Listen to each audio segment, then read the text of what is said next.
In a world where time flows ever forward like a river, three travelers begin a quest, chasing something larger than themselves. Each bore a compass, not of brass and needle, but of stars and dreams. Across the deserts of doubt and through storms of silence, they walked, not always together, not always whole, but always towards a single point in the horizon. And then it happened.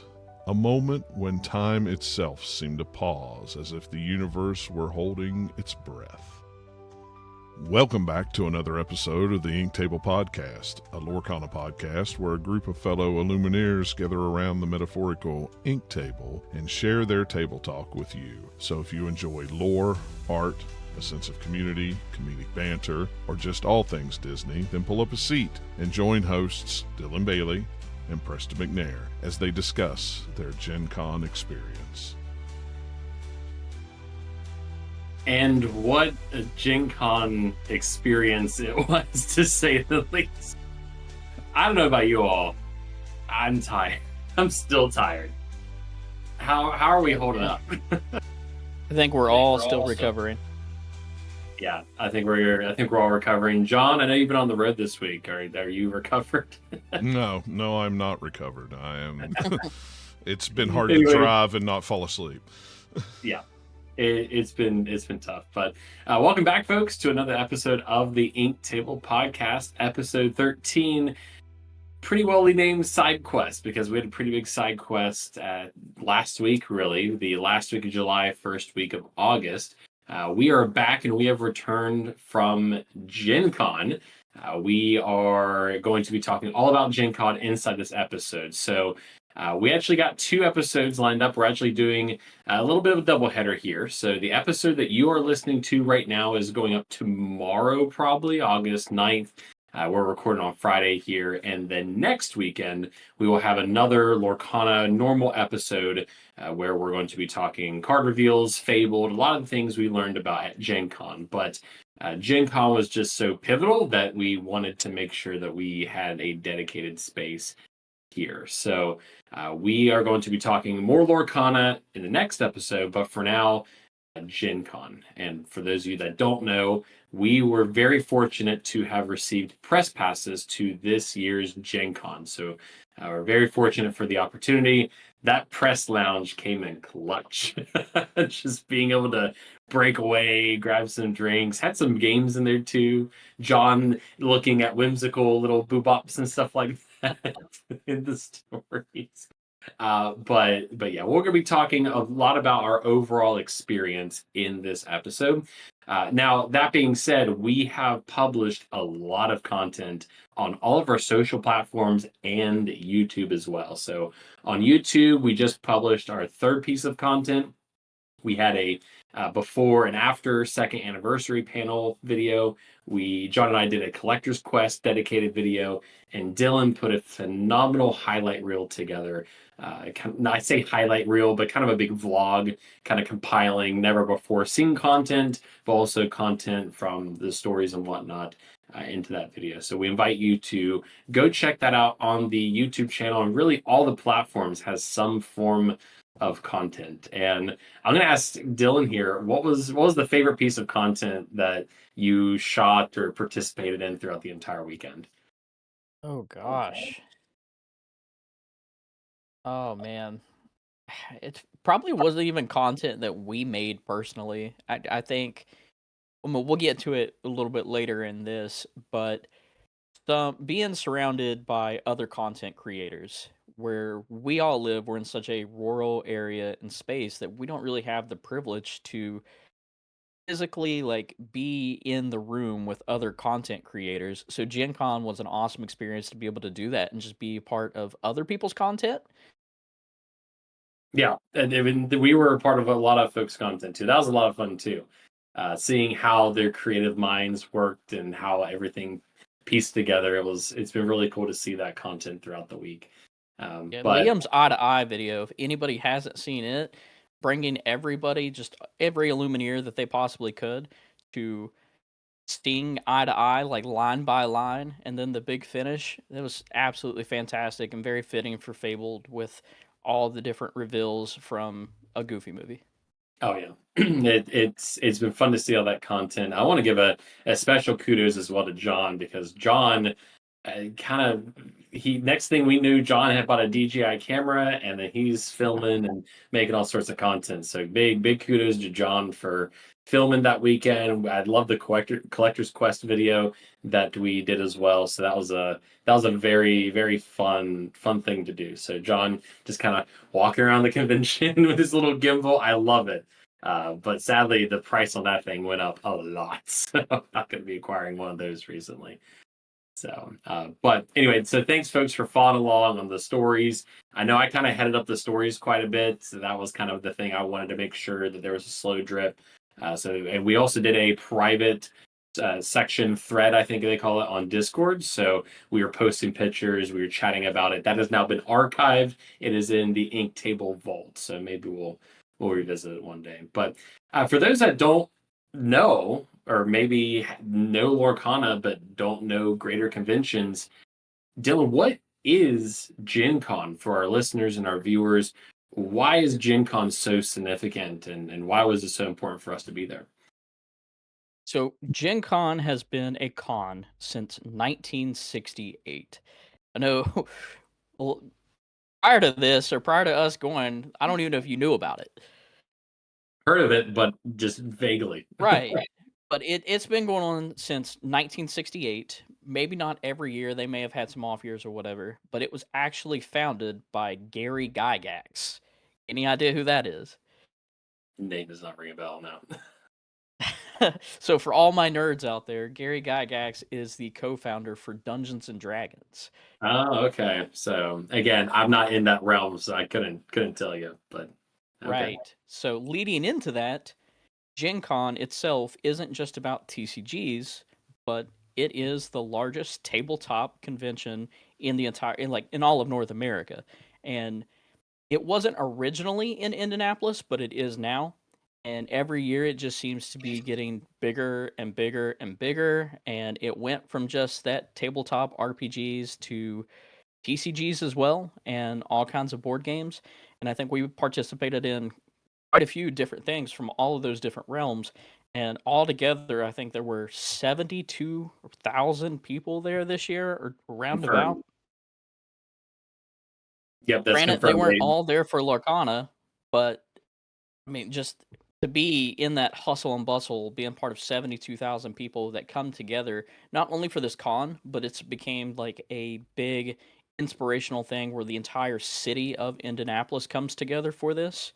A lot of their food truck vendors or suppliers and everything are local places from that area. So the city really comes together for it as well. And here's another fun stat too. So not only is the attendance number confirmed, but there was 595 vendors, and there was 30,000 unique ticketed events at Gen Con. Nuts. Insane. And it raised $82 million for Indianapolis. Dang. See, and that's why the city comes together for it. I mean, I'm no city planner or government official, but if there's an event that's going to stimulate that much economy, I want it in my city.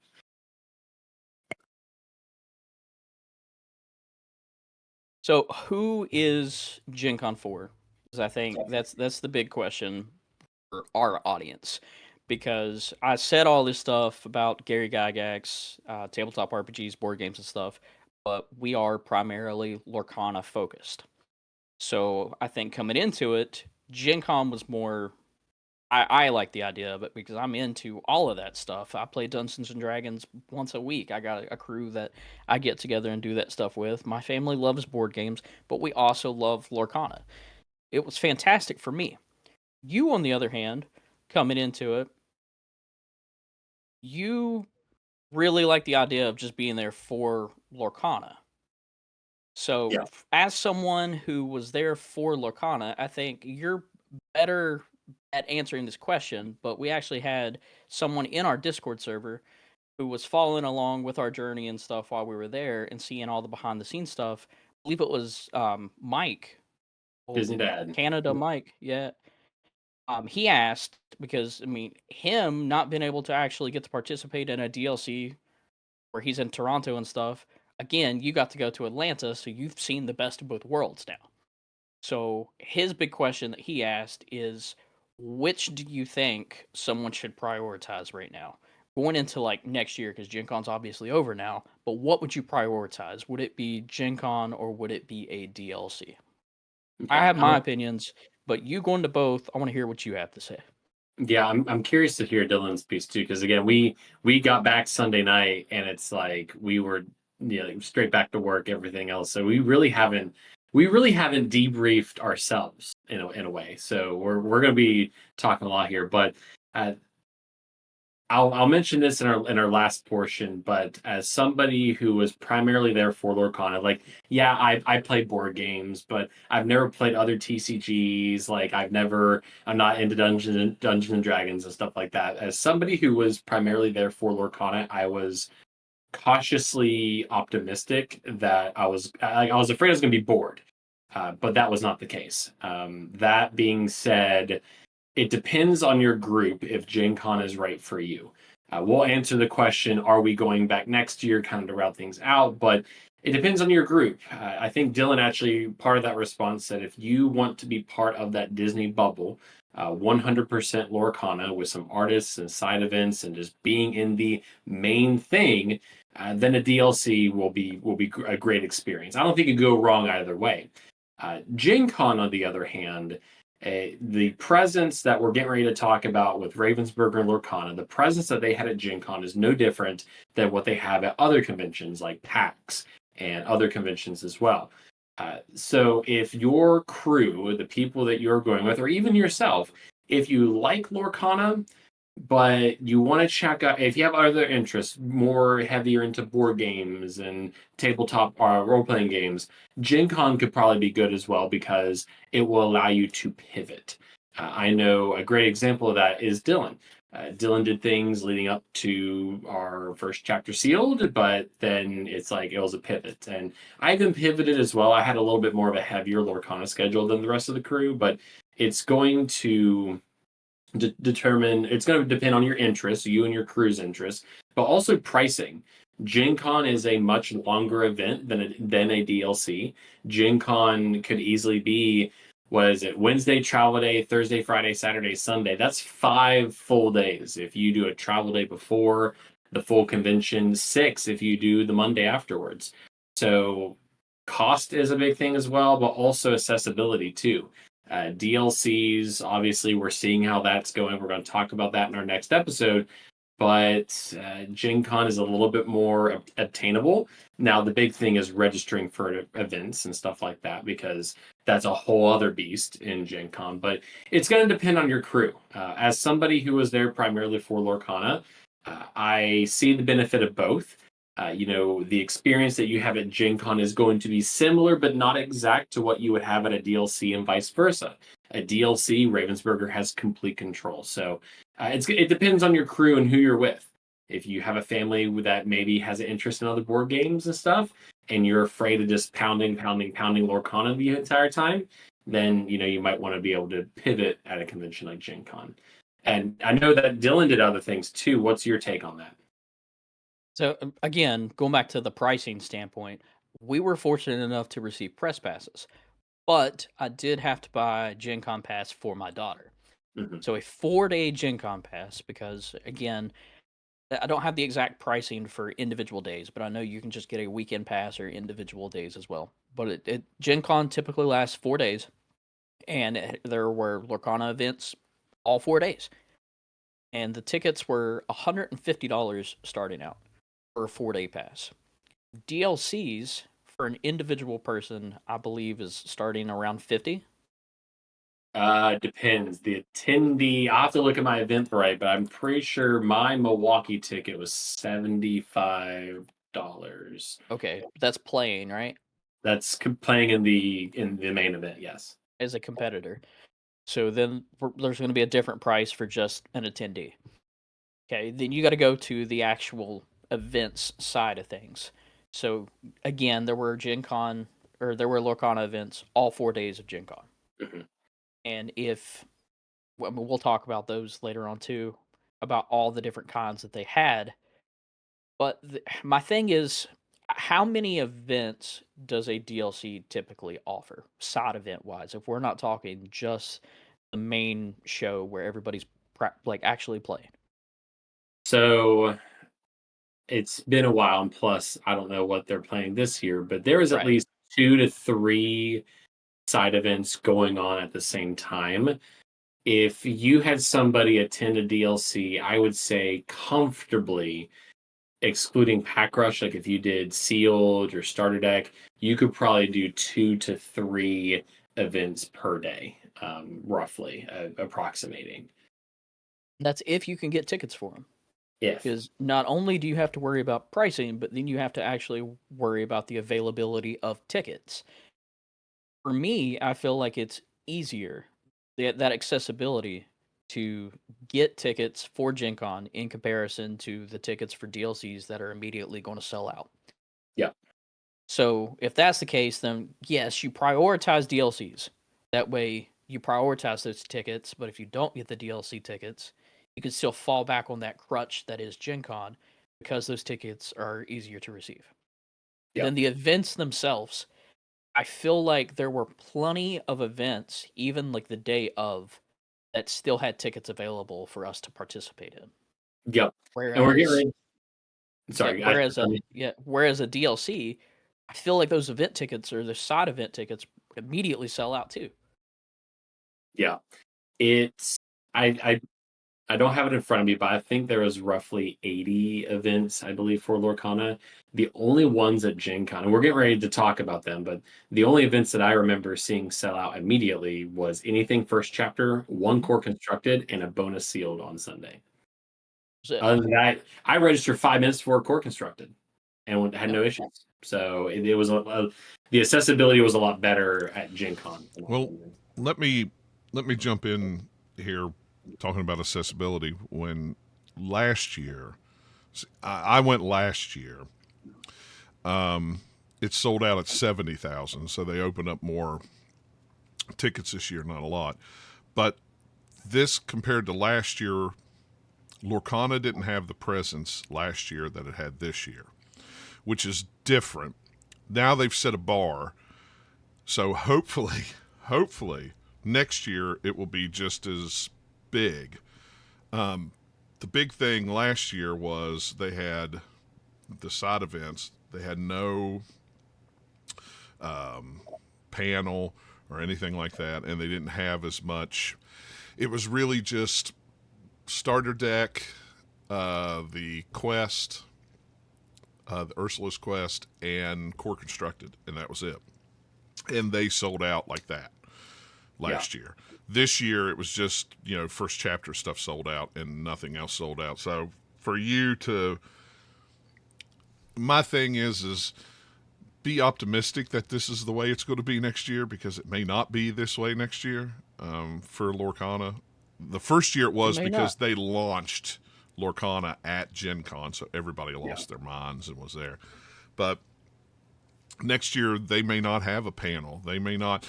Last year, there was no influencers there.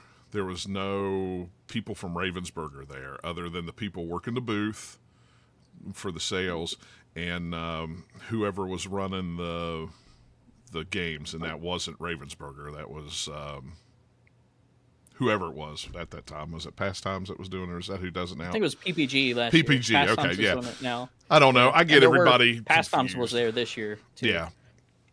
But that's one thing to keep in mind, that I'm hoping that this year, since everybody that was there in attendance and Ravensburger sees, all the hype around it and all the people coming and, Rebecca and all the influencers and stuff like that, they'll come back next year. We'll see. But fingers crossed, because it was a totally different feel this year than it was last year as far as Lorcana wise goes. So I think everyone said that online that I've heard of. Yeah. And we weren't there last year, so we can't really compare.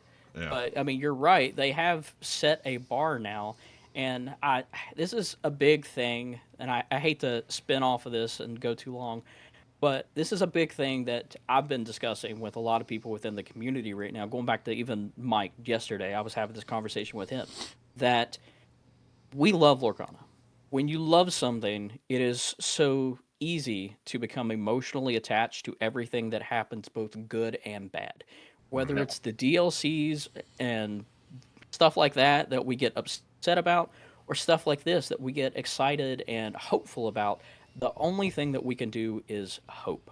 Hope Yeah. for the best and hope that Ravensburger continues to be kind and fair and have the best interest for the Illumineers in mind. And I think that there's no argument that they have that. And even watching some other creators' content, going back to the Illumineers, seeing them sit down with Elaine and Coop, love Coop. I mean, he played the biggest part, I think, in this tournaments, not just like the competitive tournaments, but these events that took place at Gen Con. His name was attached to them, and there is a interview. I believe it was Liam who sat down and talked to him about it. But just their understanding now, and again, this I advocate for him. He's only been here for 4 or 5 months. His first actual event he did was the Worlds, and he now that he is there, they are finding their footing. They are all coming together as a team, and they realize that you have to do more for all types of Illuminaires, not just the competitive players, but those social players too. And I think that's why we saw so many different events. There was such diversity in the style of events that could cater to every type of Illuminaire. Well, and the other And thing is too is how many of those people were at Ravensburger during Gen Con last year? One. Not a lot. One not of a them. lot. I think one of them. I think one of them was. I think all the other ones have come in just in the past year. So that'll make a difference too. Now that you've got people in place and they had boots on the ground, it's like, well, okay. Now we know we're setting the precedents. We got to do it this year, and then this, and then this, and then this, and then this. So I hope. You mentioned precedence. I think that's a good capital thing on it is after seeing how things went this year, if I were to attend Gen Con next year, I would hope this would at least meet what we experienced this year in terms of diversity of events, number of events, physical presence. They've definitely set a precedent, and I really hope that they continue to do the same things, even expand on it too. I'm down to try all sorts of things, like some things that we're seeing in China and stuff like that. I love to play with and in Gen Con or other conventions. But I think precedence is the big one. Obviously it was a blast, but they have created very big shoes. I feel like they got the right people in play. Things are looking really good. If we haven't even started talking about events yet, what was there, and you're already gushing about how well it went. But I hope that next year at Gen Con and even other unofficial events, not DLC related, I hope that they continue to meet that bar. I don't know what more we could ask from them other than maybe card reveals having a dedicated spot. But we'll talk about that in a little bit. But events, and we've talked a little bit about their presence at Gen Con and whatnot, but let's break down some of the events that were actually there. So there was three designated, I'm going to say four designated Lorcana related places. You had the player area, the big Lorcana branded area in one other hall of the convention center alongside Magic and Pokemon and all these other TCGs. That is where everything Lorcana took place. There was a side room called 130B, where I think that was called, but that is where all the collection quest events took place. You had the Ravensburger booth selling not only Ravensburger merchandise, but Lorcana. They slapped the card reveals on the Lorcana side of it. And then I'm going to include the Fabled banner outside in the cosplay area. That was almost kind of like a little central hub as well. So Ravensburger had at least four Lorcana branded areas throughout the convention where things were happening, if you will. We'll talk about card reveals in a moment, but actual events. What could you play at Gen Con. Starting off with the casual events, you have Pack Rush, which is the format we all know and love. And it's important to note that all these events were pay in. So these were additional cost events that you had to pay into, each ranged in prices. But you have Pack Rush. You had the brand new Collection Quest, which again, if you haven't seen our video, we highly encourage you to go take a look at it. But Collection Quest was the fun social way to get a quest of a franchise, open up 3 packs of a particular set, and trade with other Illumineers in the room to complete your quest in exchange for additional promos. Now, John had a fun name for Collection Quest, and I think you called it in the video. What'd you call Collection Quest, John? It was Collector Chaos? Chaos, Collector yeah. Chaos. It was chaos. It was. Once everybody got up and started moving around, it's like it immediately turned to chaos. A fun type of chaos. Oh, yeah. No, not a bad time. Yeah, so that was super fun. We'll talk about pricing, what you got in a little bit. And then also you had starter deck events. So this is different from starter deck chaos, but one thing I did hear from people is that they hope that there was a learn to play available. Well, while there wasn't a learn to play available, there was organized starter deck events where you played with a starter deck. It was the people who I saw playing that, sitting next to us that shared tables and stuff, they were pretty newer to the game. So there was 3 entry level point / collector options for Lorcana at Gen Con. Now, getting into some of the more competitive is the right term, Dylan? Would we say competitive? Yeah, competitive. I would think so for some of those. Yeah, for some of those. So some of the more competitive events with different pricing was Starter Deck Chaos, which I participated in. Starter Deck Chaos, you got a starter deck at random and a random Jafar pack, and you made a deck. Let's just say some starter decks are way more powerful than others. And some are not too great in the format, but I did receive the Arcasia's Island Amethyst Steel Jafar Illusions. It worked. It was cool, but some friends that we know got the Into the Inklands. What was it? Yellow Green? Emerald Ember? The one with all the locations and Peter Pan moving back and forth to the locations and stuff. Yeah. So it was heavily dependent on how you did based off what type of starter deck you got. But that was really fun. I did something similar at DLC, so that was pretty cool. So you have starter deck chaos. Then you get into some of your more traditional formats. Core Constructed, which is your, I would say, standard game of Lorcana. But basically you brought a deck and you played 3 matches. So I did a little bit of Core Constructed. I don't think Dylan did any Core Constructed. I know you thought about it, but I don't think you did any. Is that right? No, I went off and did other things. I think there was one big difference that we should touch on with Core Constructed, right? That between normal Core Constructed and the Core Constructed that took place here at Gen Con. It's a big rule. The big rule that you didn't the one like. that I talked about all weekend? Yeah. Yeah.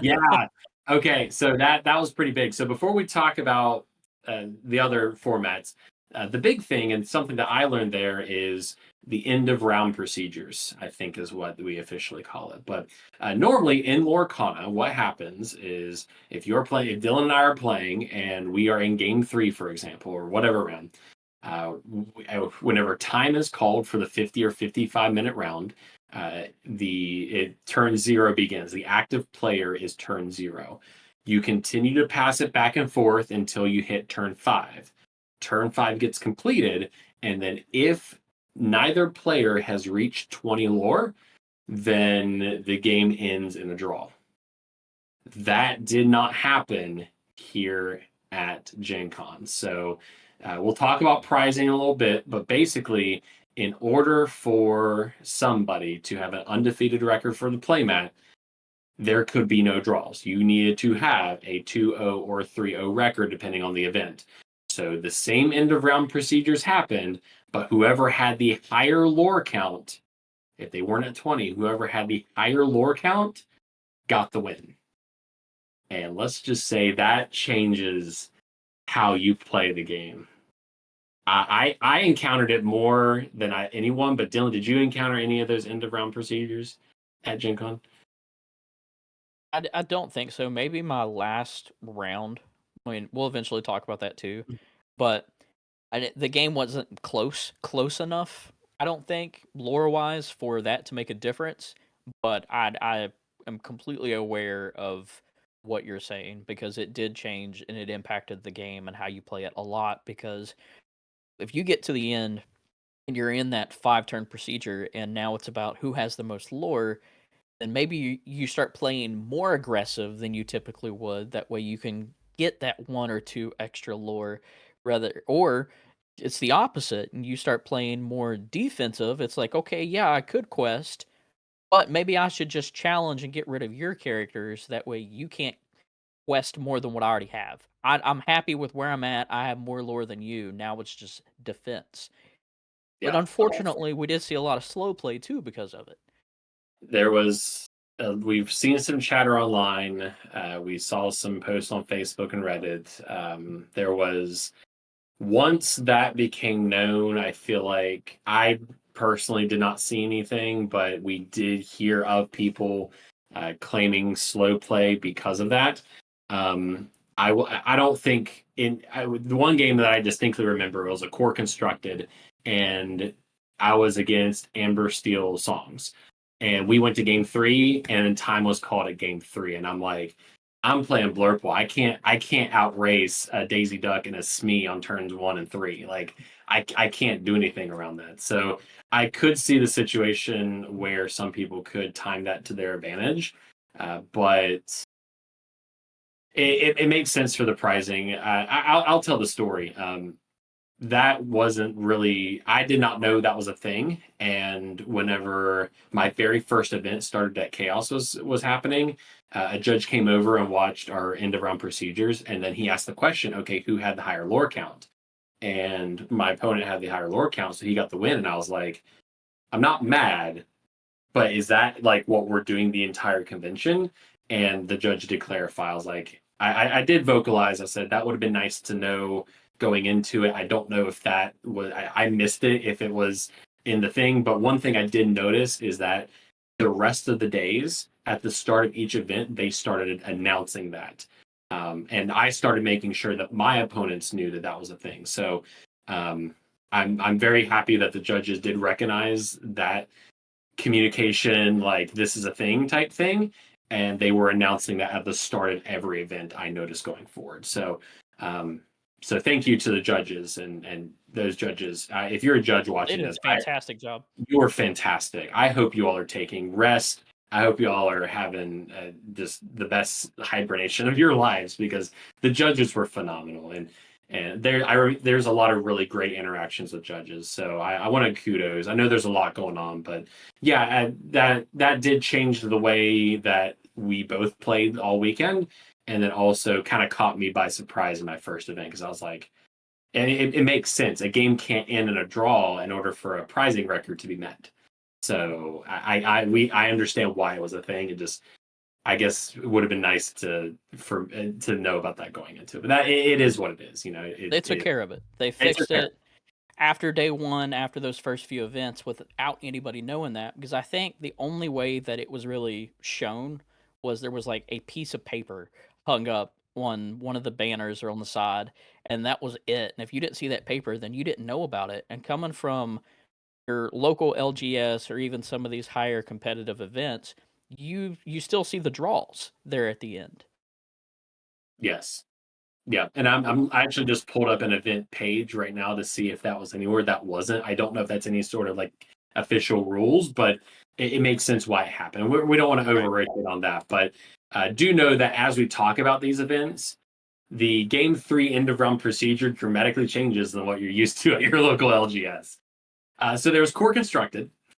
So core constructed, your standard game. There was triple deck constructed, which the format we saw at Worlds.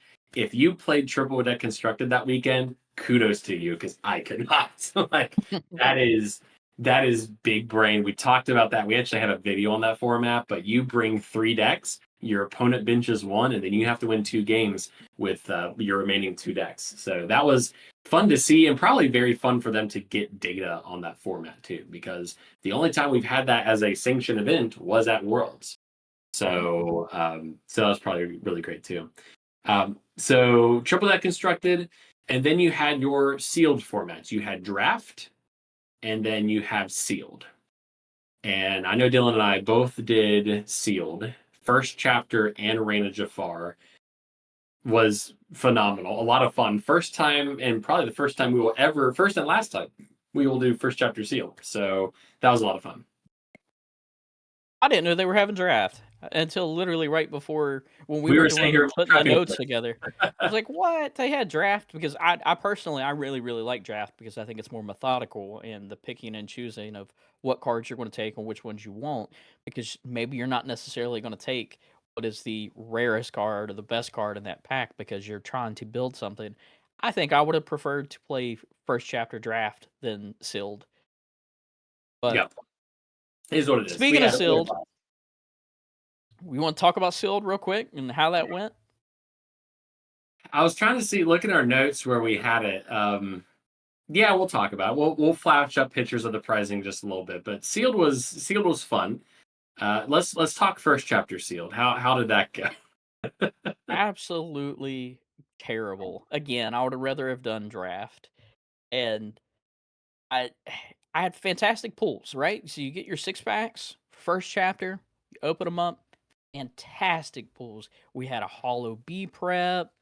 We had is it a whole new world? Maybe it was a whole new world. Hades. Hades, a Maleficent Dragon, like all kinds of really great first chapter cards, but not cards that are necessarily good for sealed. I think that I had one evasive character out of all 6 packs, and it was a 6-cost uninkable genie. That's rough. Yeah, very That's little removal. that's rough. Went 0-3, lost every match, which I think John had the best expression. If you've listened to the podcast, you know that sealed is like my favorite format. Draft is cool too, but sealed is my favorite format. I thrive in it.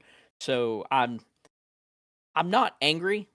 I'm disappointed in I don't even know if it's disappointed in how I played. I think this is the first time where it's really mattered. Like the cards that you pull have really truly mattered because I've always made the argument that yes, the cards you pull have something to do with it, but it's also about your skill deck building. And I think like during the first chapter, this was the first time that that just wasn't true. And no matter what I pulled, it couldn't compare to what everybody else had with the number of evasives and stuff they had and the removal that they had. Yeah. So And I wish first we could. chapter was not good.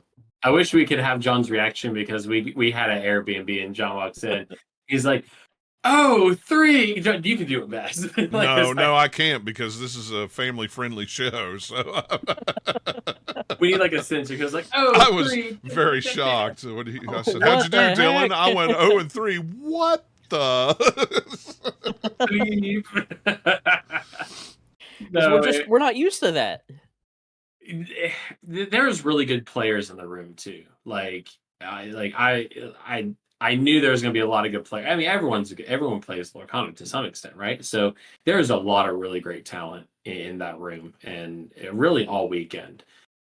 So sealed first chapter sealed was good.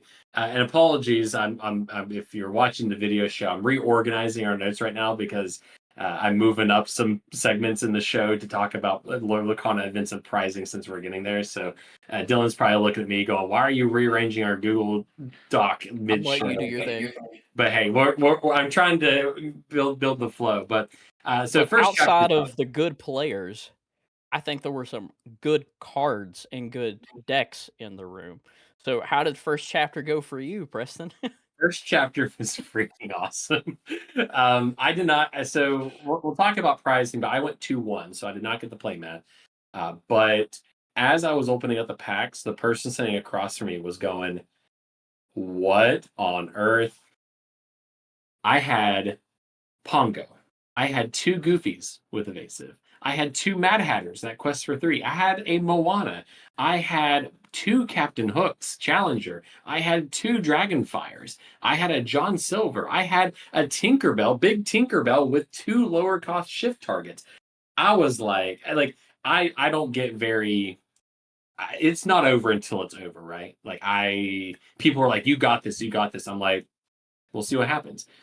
It was fun. I had a really good time. However, I got to that last game and my opponent just had a lot more cheaper removal, like Fire the Cannons. They were just able to keep me at bay pretty good. So I went 0-2 in that last round. So it was probably the most fun sealed deck I've ever made. But as we Best get pulls to you've ever had in sealed by far. I think by we far, agreed with that.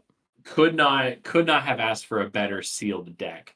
I wish I captured it in Dreamborn, but I did not. But moving on, we both did first chapter sealed. And then on Sunday, we had our last chance Reign of Jafar bonus event. And the significance behind this, it was sold out. It was sold out the moment that Lorcana events went live for Gen Con. And the significance behind this is it was a bonus where instead of playing 3 matches, all events were 3 matches, by the way, but instead of playing 3 matches, you played 2. And all you needed was to go 2-0 undefeated for the playmat. And this was something I played. I'm not going to talk about Core Constructed. I did 2-1 in Core Constructed quite a bit. I went 1-2. Core Constructed is. But this is the last event we participated in, the entire event. We are closing out the convention. And Dylan, how was your Reign of Jafar sealed deck? How'd that go for you? You kick us off. The deck I thought was well enough. Again, I think when we did Reign of Jafar sealed events at our LGSs and the sister store and stuff, I may have lost like 1 match overall out of the 6 that we participated in. If that, I don't even remember if I lost one. So I'm pretty comfortable with Reign of Jafar. And I had a lot of the stuff that I liked, that I'm familiar with. Faline, the Thumper combo, going with Faline.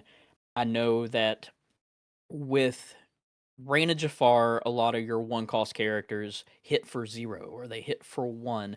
Like even the 2-cost characters, a lot of them are very low strength. So the games play out a little longer and you need to go instead of having a lower curve, you got to kind of have a higher curve. And so I was comfortable with what I had.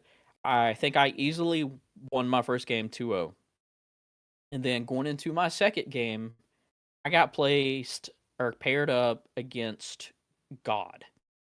Whenever I say I got paired up against God, I mean in the play hub, this guy's name was God. I don't even know his real name.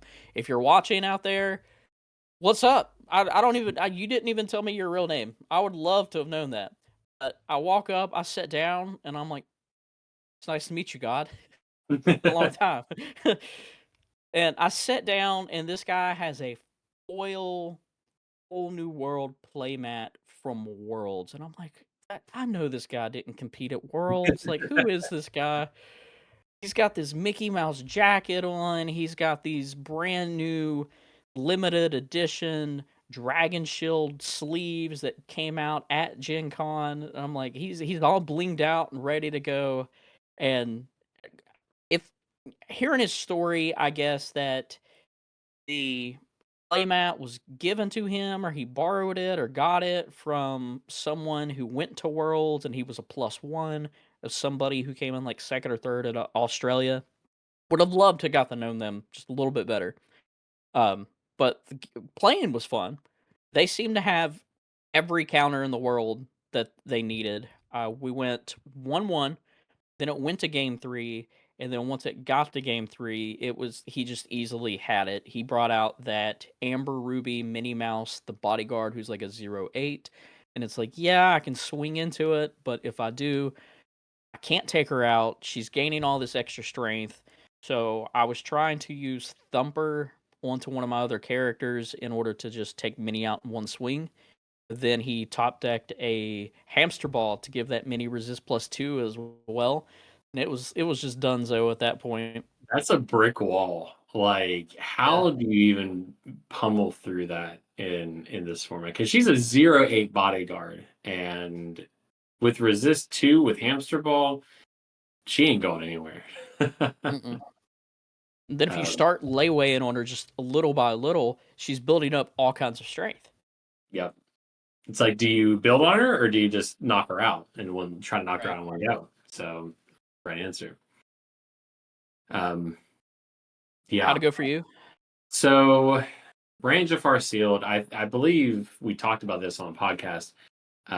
Jafar sealed at our local game shop was probably the most I struggled with sealed a little bit. I knew what I needed to look for going into it. I actually have the deck in Dreamborn. I might link it down below or something like that. But I had pieces, but I was missing some things that I really wanted. But I got Failing, got Captain Hook, I got They Never Come Back, I got Bruno, I got Arthur. So I had really good fundamental pieces, but I think I only had like one rare or one or two rares in the entire deck. So I remember looking over to Dylan and I remember shaking my head going, I don't think I got this. Yeah, you weren't confident or comfortable. Like as soon No, as you got done sleeving your stuff, you looked over at me from across the room and you just had this look of like, this isn't going to go well. no, this is not going to go well. So play first game. First game, actually, ironically, Dylan and I sat side by side. Different opponents, but Really side by cool. I'll let Dylan kind of highlight it, but Dylan, my first game went to game 3. How close was it? Oh my gosh. Your game, I didn't, my game had ended and I started watching your game and I was so captivated by it that I didn't even put in the results from my match. The judge And asked then me I player had, results. yeah, and then I had two judges come up, sit down, and I think they originally came up to ask me to put the results in, but then they sat down and started watching your game as well. Do So we you have had two two judges judges and watching our me. game? Yeah, yeah. I just saw the one. No, there were two judges watching and me Oh. sitting there trying to watch this game. It was 1-1, right? It was So one I of only weird got to game 3. see part of it because I was trying to play too, but like your game 3 was super super close. And you threw in it went to turns, right? So Right. that into this is why it comes full circle because that end of turn procedure now comes into effect of there are no draws. At the end of turn 5, whoever has the most lore wins this game. And I'm sitting right next to Preston, and I can see like literally your two games, like game one and game two, essentially took up the entire time. So Yeah. I think like game 3 was starting with just 5 turns, and you knew that you were only going to be able to play 5 turns. Yeah, I feel like we were about the 7 lore mark going in, like whenever time was called, but it was intense, and I'm not going to give a play by play because we could talk about it forever. But basically, I had Phelan on board. I had Arthur, where I don't draw my turn step, but he's a 6/6. You But kept that in your opening hand because I was able to like, which was strategic of you because you know that he quests for what 3 or 4. green, yep, You're like, I saw your opening hand because again, my games were over and you were sitting right next to me, and I think you strategically chose to keep Arthur, knowing that this game was going to come to yes. turns and that it didn't matter if you were able to draw cards or not because he could quest for a lot. And you can stay on board for a while. But literally, I think what happened was I think we had a bolt out that Interplay exerted, and hold on, I have my notebook of the lore count. So hold on, not to overwork telling the story, but that first game concluded at me on turn 5. I got to 14. She was at 12. That's how close it was. And again, because I had the higher lore count, I got the win. So it was nuts. It was so close. I remember a judge even saying once it was over, going, "That was close." So she had got a darling deer. It was wild. So that was game 1, very close. I didn't even have time to like decompress because the moment that our game ended, boom, match 2, and I'm like, We finished last. Our Yeah. 2 games turned in results very very last. One because your game was last. Secondly, because I hadn't turned results in yet because I was so watching yours. Right. But immediately, as soon as we turned in stuff, it was like, all right, go to game 2. I was not mentally prepared. I sat down. My opponent was shuffled, had his 7 cards out. I was just like, I need a minute, dude. I was like, I'm so sorry. But we go to game 2. Long story short, we were playing Lorcana, but we were playing chess. We didn't exert a single glimmer a character until turn 6. Like, whenever I knew that my opponent was not turning things sideways, I was like, okay, we're playing that game. We were playing chess, but we went to game 3, got the win. So went 2-0, and we'll go ahead and flash up the picture because we got the playmat. We got it done. 6 events later, we did it. 6 events later. How much money? Because again, this is part of that conversation too of Yes. not only would you, if you were just someone attending Gen Con, you would have to purchase your ticket, but then you would have to purchase event tickets for all of these different events that we're talking about as well. So that's roundabout 200, 250 in just events. About 250, I would say, in just events. I mean, the sealed alone was $50, $50 to $60, so that's $100 right there. Right. So the core, the collector's quest didn't have the playmat for stakes, but yeah, I mean, about 250-ish ballpark. I haven't done And exactly. that's not showing off of, look, this is how much money we spent. That is a genuine, if this is the kind of thing that you want to attend, this is what you're Yeah, looking at spending, because all of that does add up. yeah, And it did. correct me if I'm wrong, but like even if you went to a DLC, you would still have to pay for those side events too, right? Correct. Yep. Side events and DLC are paid. So it's a cost thing as well. So yeah, I mean, obviously, like I was in a position where I could play a lot of Lorcana that weekend. I was not even registered for Core Constructed, and then I walk over and Rebecca's flight was canceled, and she's like, "I'm playing Core," and I'm like, "I kind of want to do it," and she's like, "Do it," and Dylan's like, "Do it." I'm like, "Fine." So I go over and register. So it was And fun. pressure. Good peer pressure. So thank you, Rebecca, for doing that. But I love this game, and I would play this game win or lose anytime. Truly, you got participation packs, the whole 9 yards. But the playmat was a goal, and I'm not a playmat person, but I'm a sucker for event exclusives. So I finished my game.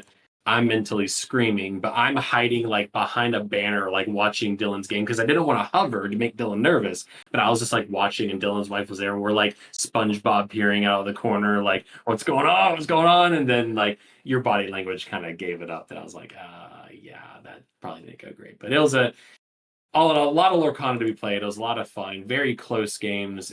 If any of our opponents are watching this by any chance, thank you for being awesome people. I never encountered a single negative person that entire weekend. So whoever God is, reveal yourself. Dylan would like to chat. And And I think someone online, I posted one of our videos or something from my personal Facebook, and someone commented on that. And I don't know if you saw it or not, but they were like, yeah, Preston's part of the ink table? I oh had yeah, I no saw that. clue. Yep. I talked to him like all of Gen Con. I commented back and I was like, "Ah, yeah, that's my co-host. He's an all right Okay. guy, I guess." And they said that you were a class act and they really enjoyed playing with you, against you, speaking to you. So to everybody that we played against or played around or with or just talked to, thank you. Yeah, it was truly fun. But before we get to the second anniversary panel, let's briefly talk about prizing. And this is where I reordered our show notes live in the action here. So the prizing and exclusives, what was up for grabs at Gen Con? So for every single event that you registered for at Gen Con, you received the Pluto Tried and True promo card. So no questions asked. Your first round started, boop, here's a Pluto. You got this in Collector's Quest, you got this in Core, everything else. This being the Amber Steel Pluto Tried and True, with that foiling that we noticed and love. I got quite a bit of those, so pretty cool as well. But there's one that was exclusive to Collection Quest, but so you got the Pluto for participating. Before we talk about the next one, I want to go ahead and bring up the Anna Icebreaker promo. So the Anna Icebreaker promo, and how fitting for that, because Collection Quest being a social event, by completing your franchise of Lorcana Collection Quest, you actually receive the Anna Icebreaker promo. So you could not get any other promos. You got the Pluto, and then you got the Anna Icebreaker at Collection Quest. Important note here as well, while we were at Gen Con, it was revealed that they are testing Collection Quest on the Disney Treasure, being their newest cruise ship. And I am so happy that that is a thing, because I'm a Disney cruise line fanatic. You're torn, right? Because it's on the Treasure. I'm hoping it's on the Destiny. I'm on the Destiny in February. Okay. But as of right now, even though it's on the cruise lines or whatever, it is only on the Treasure. Yeah. As of right now, Preston has changed his plans and he's doing a 7-day trip on the Treasure, not the Destiny.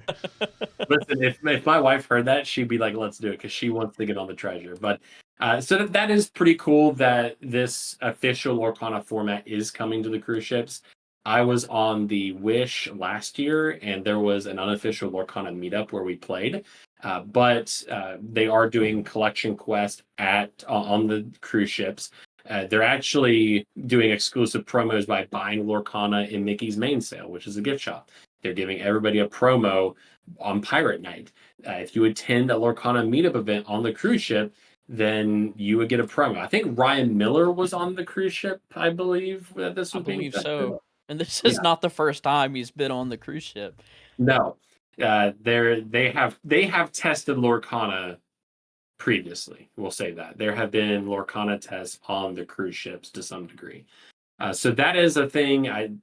There's exclusive promos. We'll talk more about that inside our next episode. But just know that that is coming to not only Disney Cruise Line, but also Disney California Adventure as well. I believe in our next episode, we'll talk a little bit more about that. But there is a Bell promo, I believe, for Disney California Adventure. So more Lorcana in the cruise ships and in the parks. What else is here? So we talked about the Anna Icebreaker. Also want to give very brief kudos. The first chapter Collection Quest that Dylan and I did, it started about 20 minutes late because they actually got locked out of the room at no fault of their own. Yeah. And whenever we completed our quest, they gave us 2 Anna Icebreaker promos. So that was awesome. I wasn't mad. They didn't have to do that. No, they didn't have to. It was not their fault. They even Ravensburger, the whole team, they were like, "No, man, we're just trying to make this right." That's awesome. I couldn't ask any more from that. I wasn't. I don't think anyone was mad, but the fact that they went out of their way and did that just spoke volumes. So kudos for that. Let's see here. Next up is the Rapunzel. So the Rapunzel gifted artist promo. I believe this was the convention promo from 2023. So this promo has been around for a while. It was advertised that by going 2-1 in your event, or in the bonus event going 1-1, you got a special surprise promo. This is the promo. So by going 2-1 or being runner-up inside your event, then you got the Rapunzel gifted artist promo.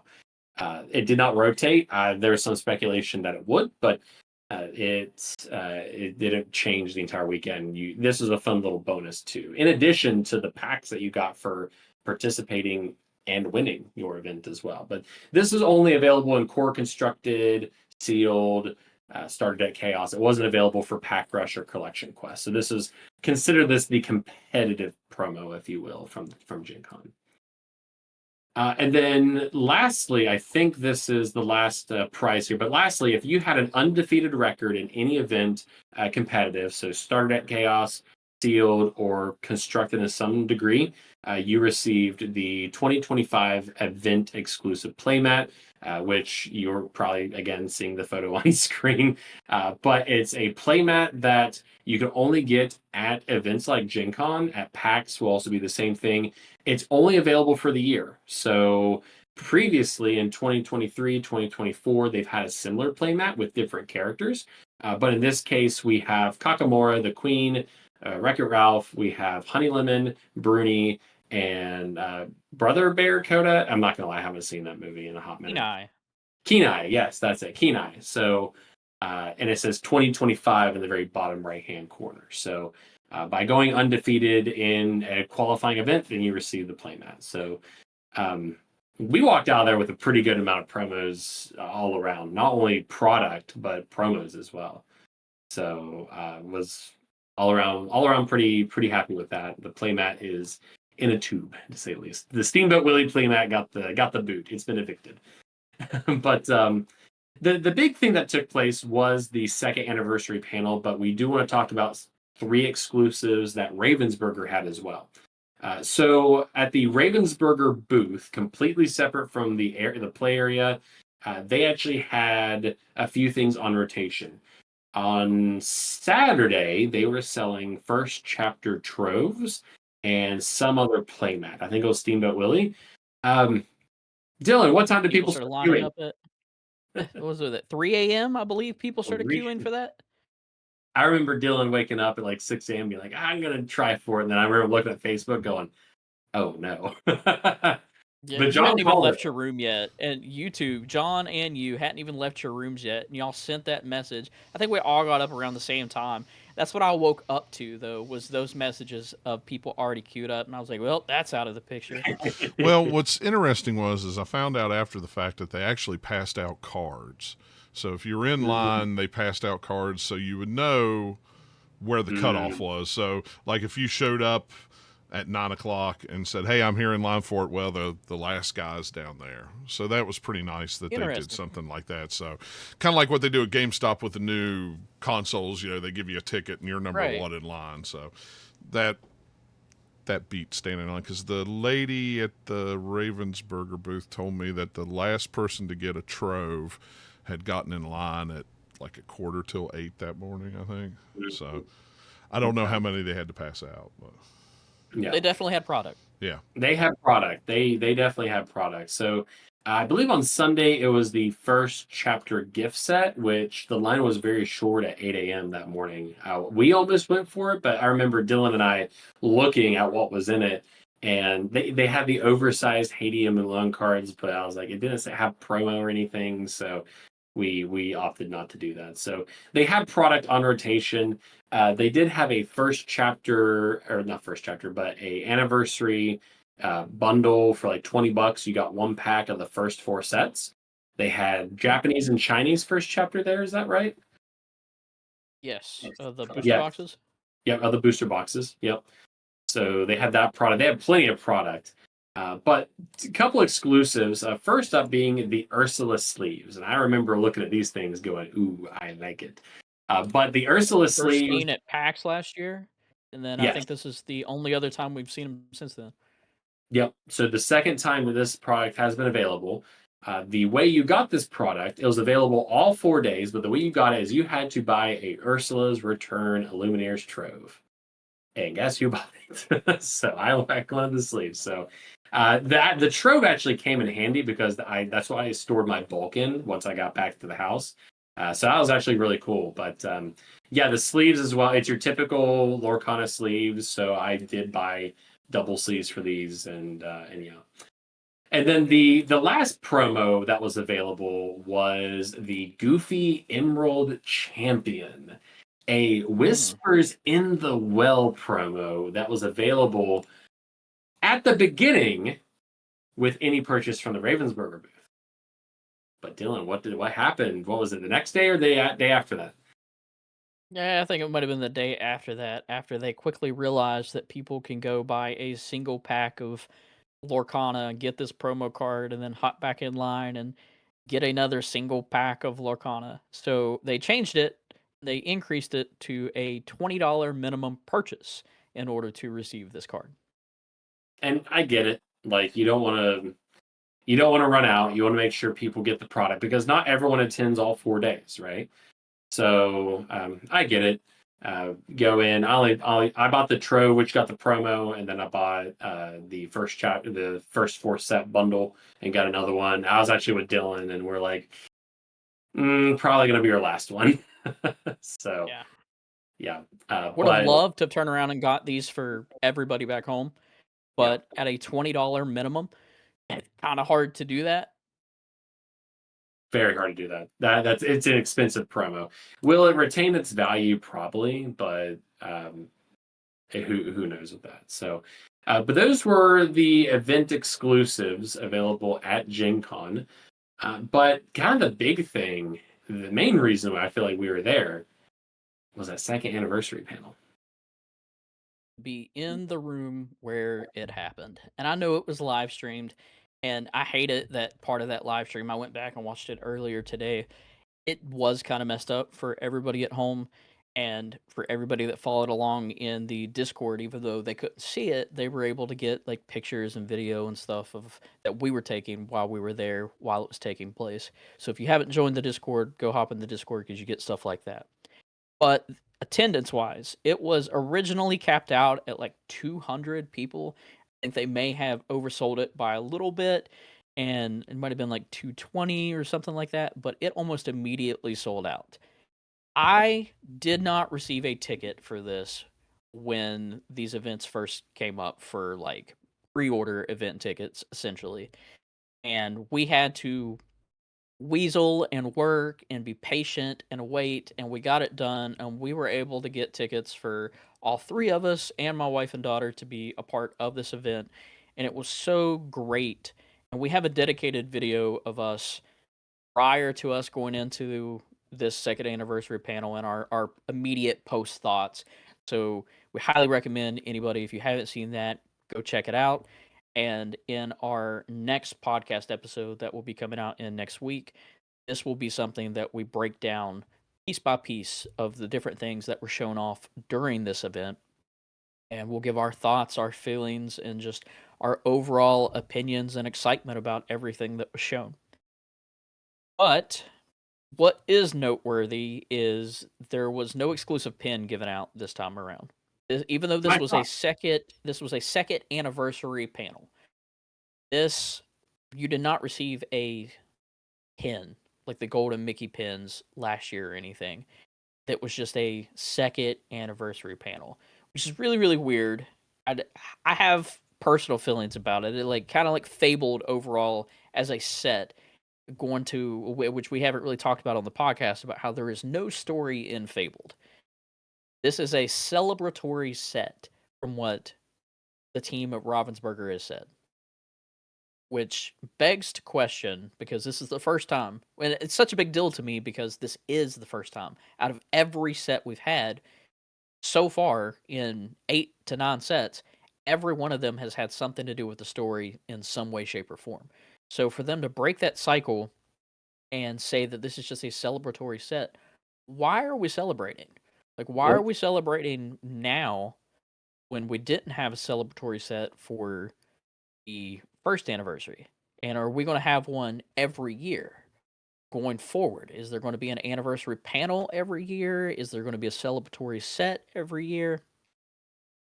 There's questions there that we just don't have the answers to yet. And truthfully, I don't think so. I think it's just a marketing thing for Fabled that they're saying that it's a celebratory set. And I think it has a lot to do with the reprints and them not wanting to make alternative art for the reprinted cards because they're just trying to make those more accessible.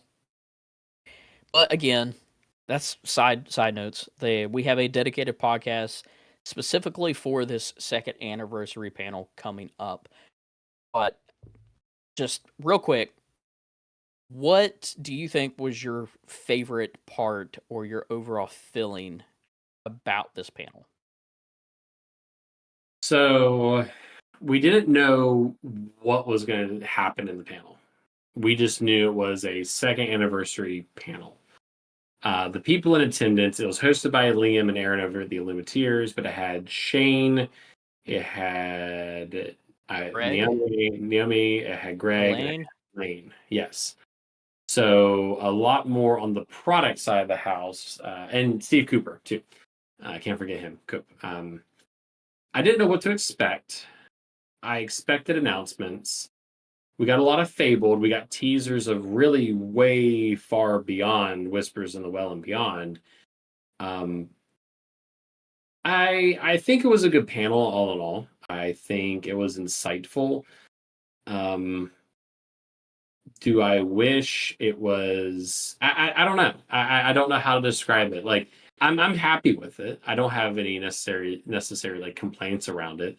I wish the panel may have had somebody from the lore, like story side of the house, like Ryan Miller, because I remember nudging Dylan like this would be the place to ask like the lore question, but at least to our knowledge, everyone was on product and creative, not Yeah, because that's story. something that people didn't get to see. Is after the actual panel ended or the live stream ended, they had that Q&A session at the end that a lot of people don't even know took place. Yeah. And we were sitting there, and Preston was right next to me, and he was like, "You got a lore question? Like, this is your time." And that was a quick discussion we had. I mean, we just looked up there, and I was like, I don't know if Yeah. anybody up there would have the answers to anything that I would want to ask. We did end up asking a question, pretty cool question. We'll talk about that later on, or you can just go check out the vlog and you can see it for yourself. But like you said, it was weird not having Ryan or Steve there.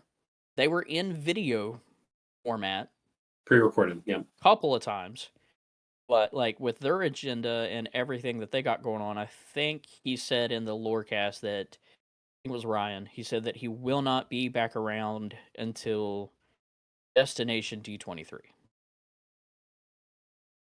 So, I mean, not necessarily that the panel was bad because he wasn't there. Like, that's not what we're saying. Still a But great panel. still a great panel.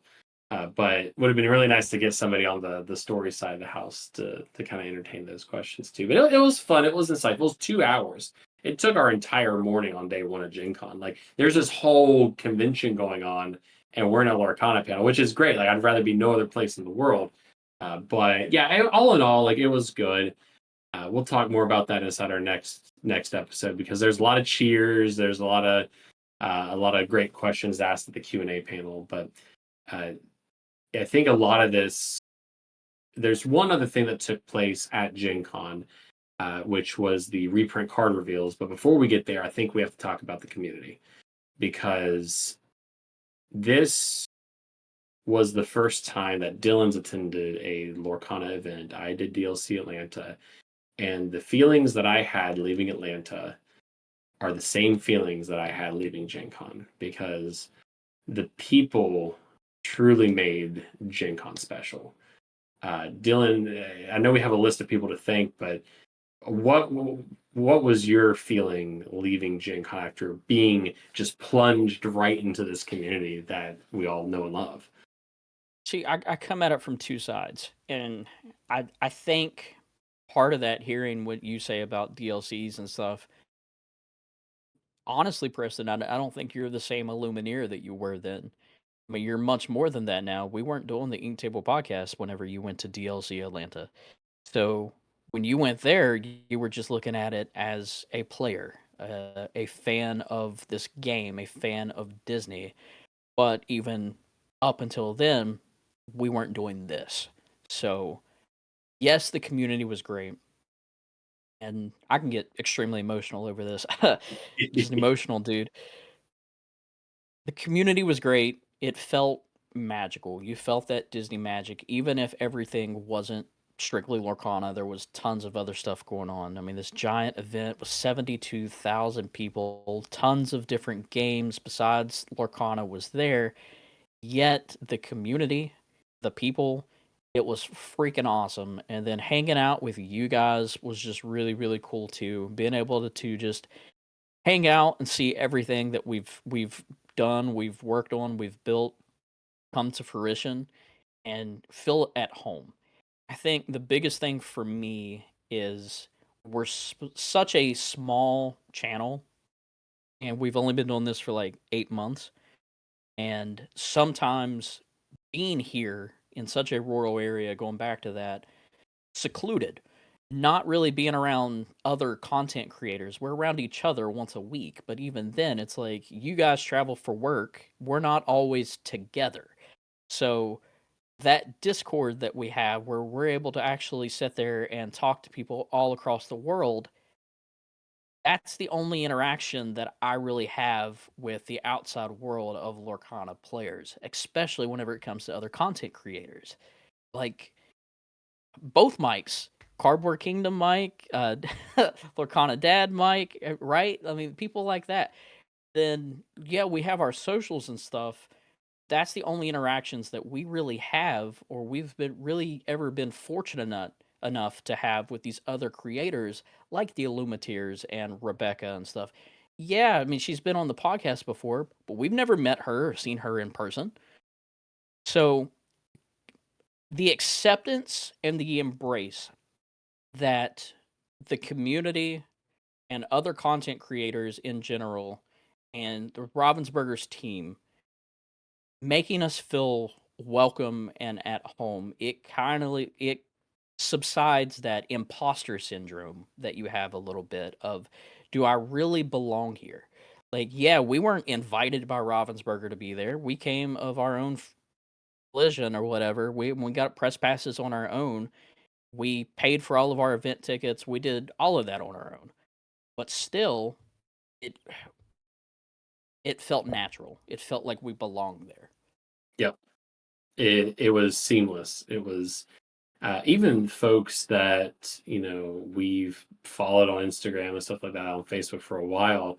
A lot of the conversations just came so natural. Like, I remember having a conversation with Alan from Mammoth Club, which, again, Alan, phenomenal human being. Thank you for being you. But I remember talking with Alan, going like, it's just like, yeah, like everyone has their own little project, but it's like follower count numbers don't really matter. It's like we're all here excited, genuinely excited for Lorcana. So the community made it special. So in no particular order, I'm sure we're forgetting folks, but Rebecca, phenomenal human being. Thank you for including us in some short. Like, we've loved every time you post a new short or reel, it's like, oh, new Rebecca reel has dropped. What's this one? It's just like seeing other creators' creative minds work has been really cool to see play out with the content that they posted. So Rebecca, Alan from Mammoth Club. It's fun because I've been following Alan and his wife Molly over at Mammoth Club for a number of years now. I've actually been, long before I played Lorcana, I was actually on a cruise with them. And I remember seeing them in passing at Castaway Key. We bonded over that moment. But Alan was fantastic. Liam and Aaron over the Illumineers, phenomenal human beings. Not only as like Lorcana players, but having a whole conversation with them just about being parents. Like, they had their daughter with them. I had my daughter with me, just sitting there at one point, just talking about Disney and how it affects your families and your kids and growing up in a Disney household. That was great. Yeah. Let's see here. Dan from the Forbidden Mountain. I know we crossed paths a Like couple times. the whole Forbidden Mountain team, but Dan Ultimately. in particular, I think we had some great interactions with Dan. He was a pretty funny dude. Yeah, we'll save a couple of those here for the end. So I got stories I could tell about Dan. And it really, just like we mentioned, everyone we played it or traded with, just thank you all for being just a great community. Even more reinforcement of why I love this game and why we love this game and why we do what we do. So it was a lot of fun, just being with the community. So thank you all for embracing us with open arms and making us feel welcome. But the creators were a pretty big part of Gen Con in the sense of reveals. Is it right? Yeah, I mean, I think that the creators brought it. They brought it all throughout Gen Con, and I think that's really what made Gen Con so special, is them including everybody. But something really cool that they did is there was a photo opportunity in the main hallway set up with a Fable sign. I think we actually have a picture of us, if we haven't shown it yet. Unfortunately, this is like one of the only pictures that we have of the three of us at Gen Con. We weren't wearing our ink table shirts at the time, but this was day one of the only ways that we, like, there wasn't a lot of people around and we could all three, just the three of us, get up there and take it. And we've blasted this picture on all of our socials and stuff. I wish we had more pictures.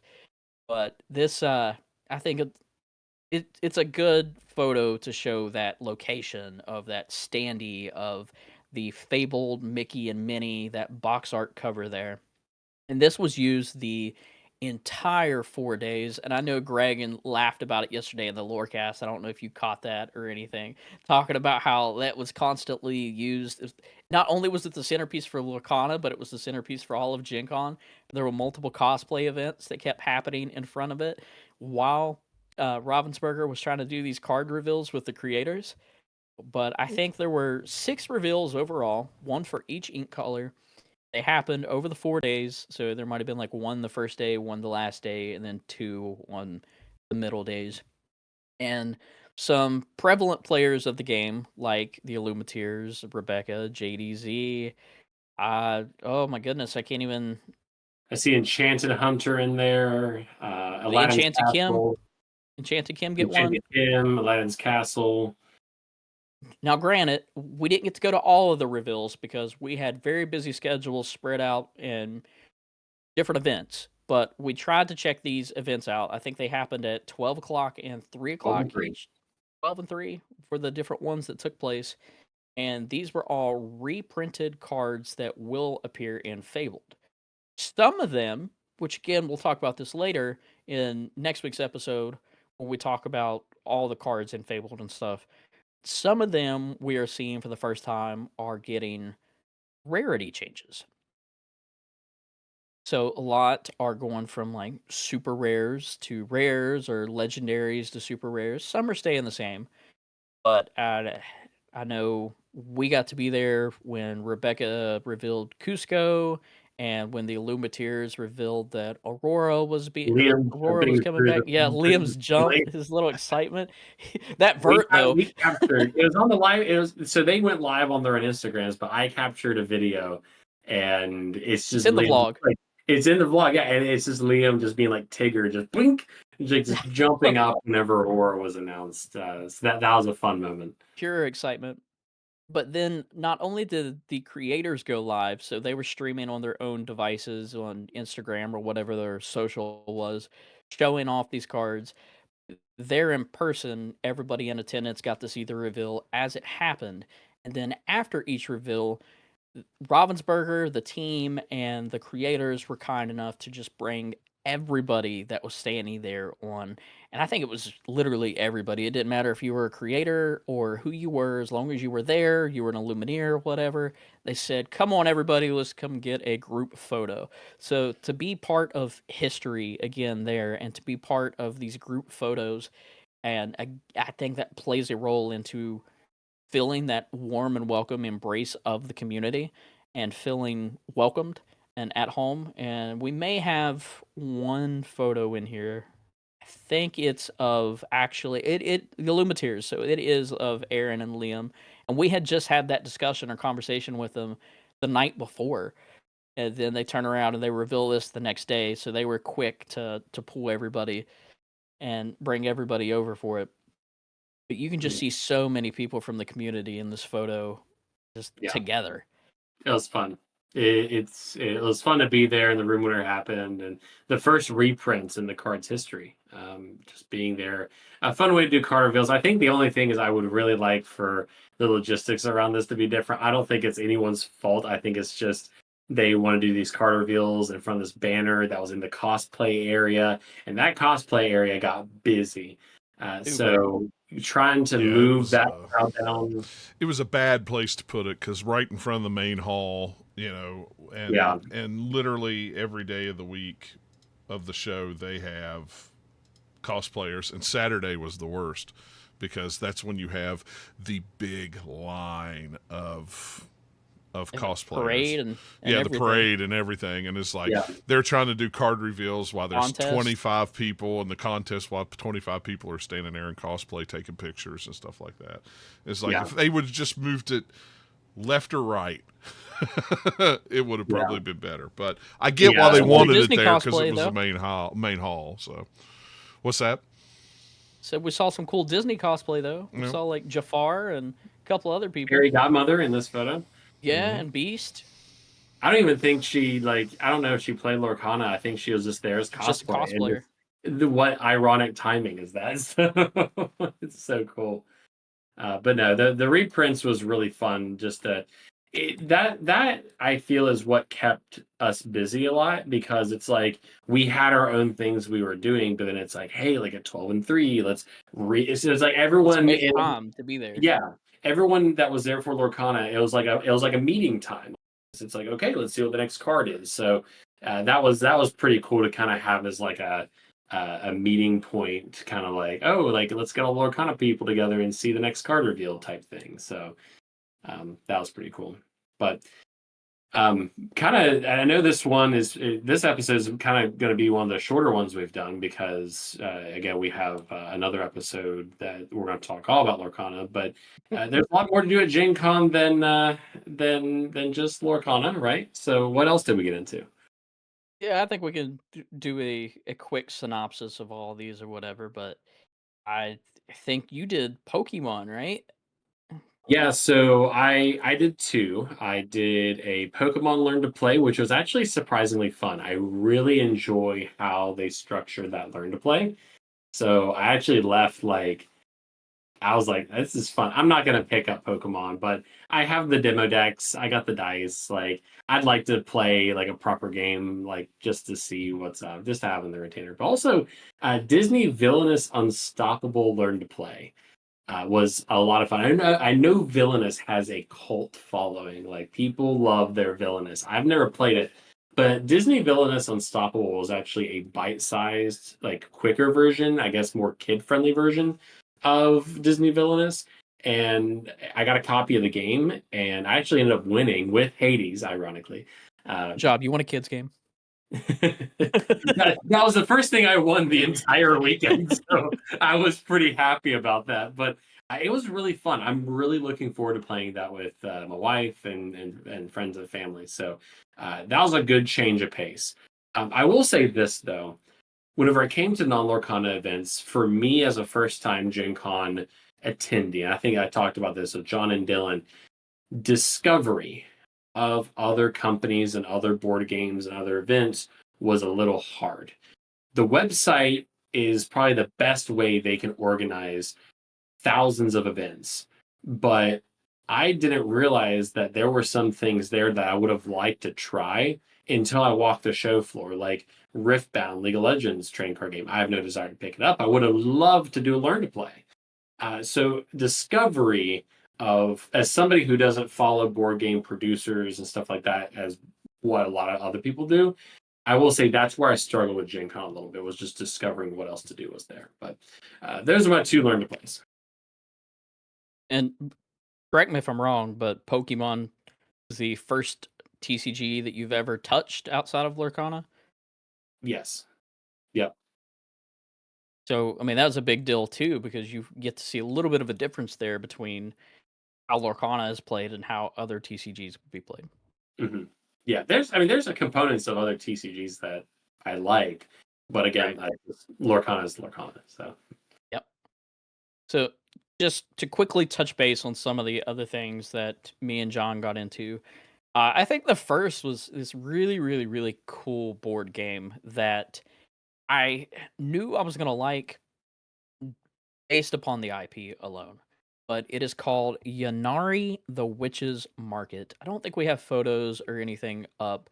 And this game's not out yet, but this board game will come to Kickstarter, I believe, September 16th. But it is made by 1985 Games, and they have created this world, this universe, kind of like we have Lorcana as a realm that everything takes place, but they have this realm called Obojima. Which is a very Studio Ghibli, not post-apocalyptic, but it's very Studio Ghibli fantasy. It's like electronics are a thing of the past, and it's more natural. We're going from a cyberpunk type place to a more earth fantasy, just comfortability, like creatures. It's really really cool. Up to this point, they have made Dungeons and Dragons like supplemental tabletop RPG books, but they are expanding that universe of Obojima, and they are trying to expand the story and that world in different formats. One of them being this first board game that they're creating, and I believe that they've already announced that they are coming out with a second book and potentially a TCG down the line.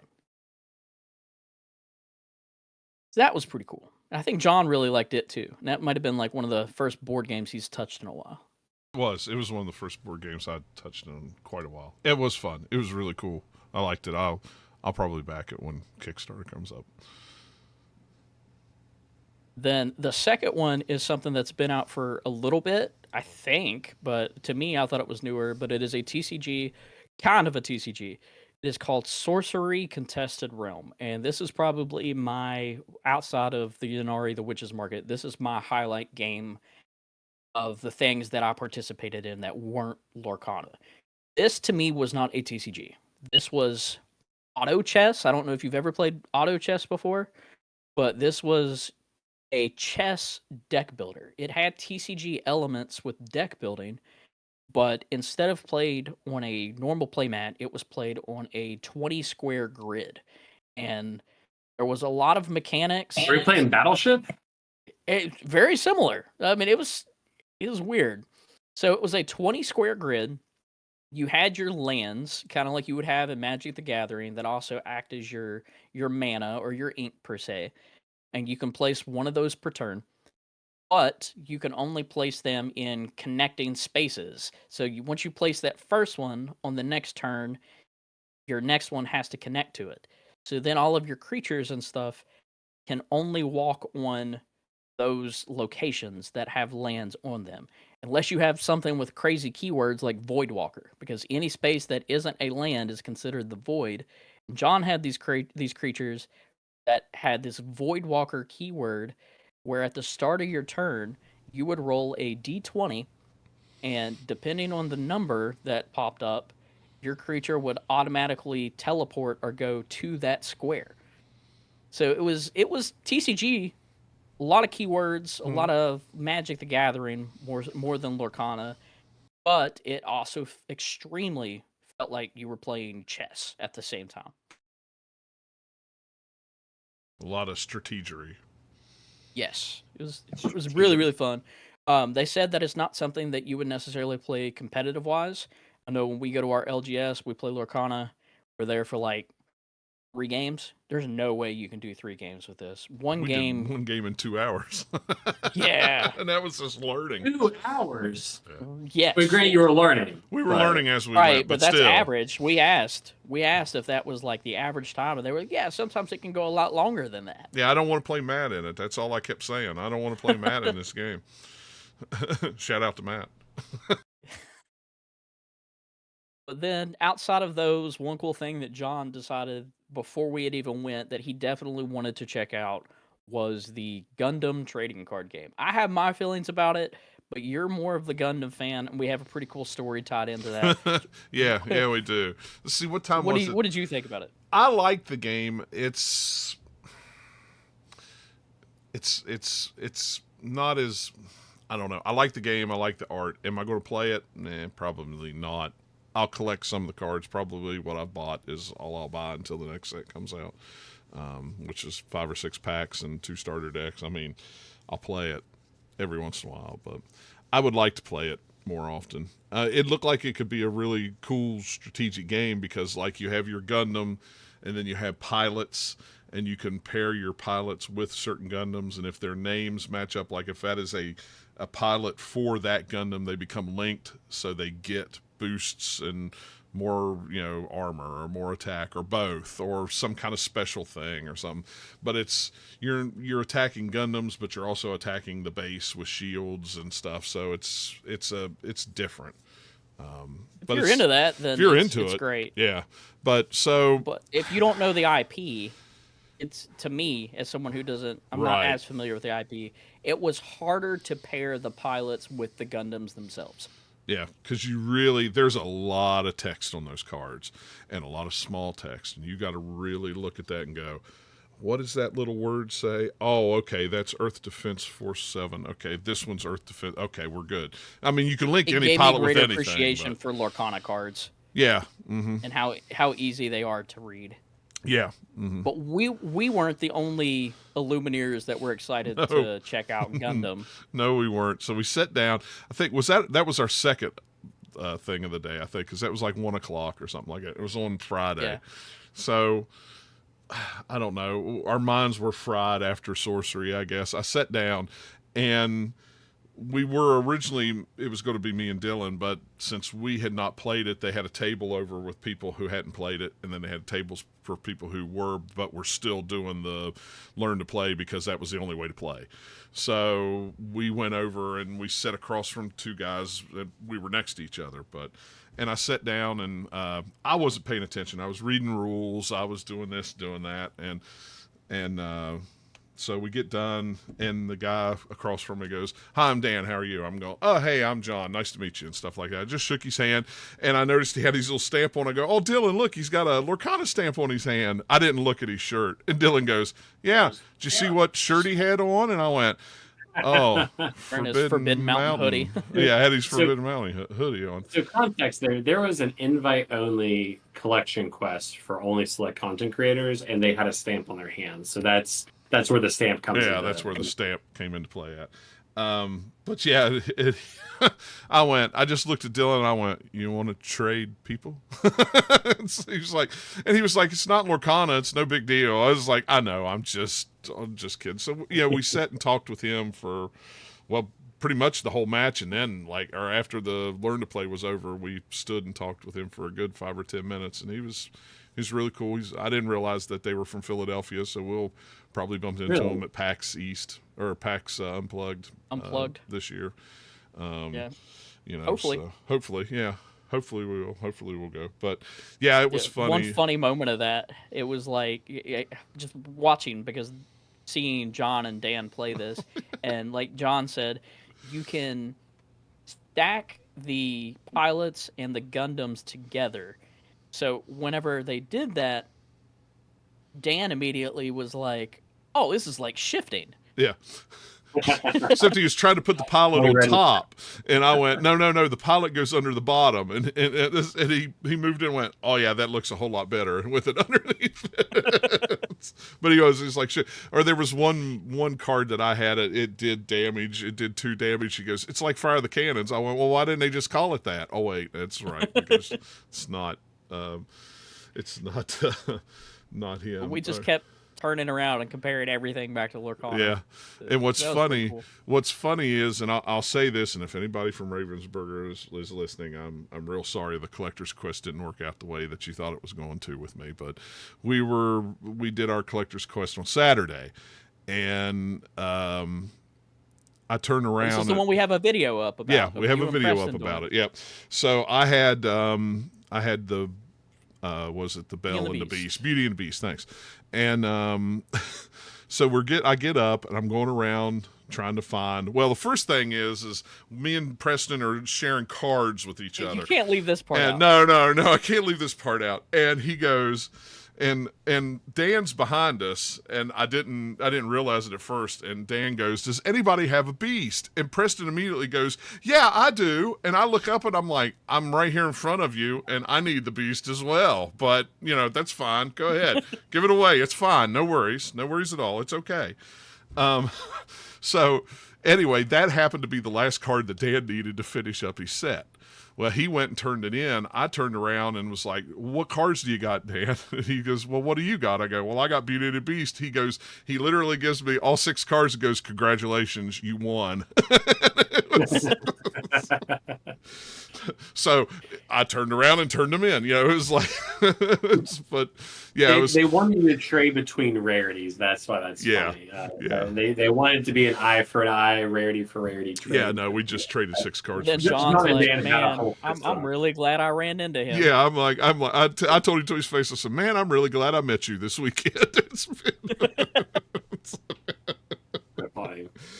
But yeah, we kept bumping each other and passing and stuff like that. Some of the B-roll footage of video, you just see him walking around just blindly, and I was like, "Oh, look, there's Dan. I didn't even know. There he goes." Okay.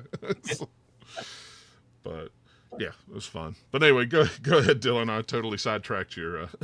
Yeah, no, that was great transition. I think that was what we were going to talk about next. There's some of these behind the scenes funny moments that we had at Gen Con that, out of context, that people didn't get to see on camera or didn't get to hear about. We talked about the community and stuff, but what else did we have? Night 1, we had that all play meeting. We went there. Yeah, that was pretty cool.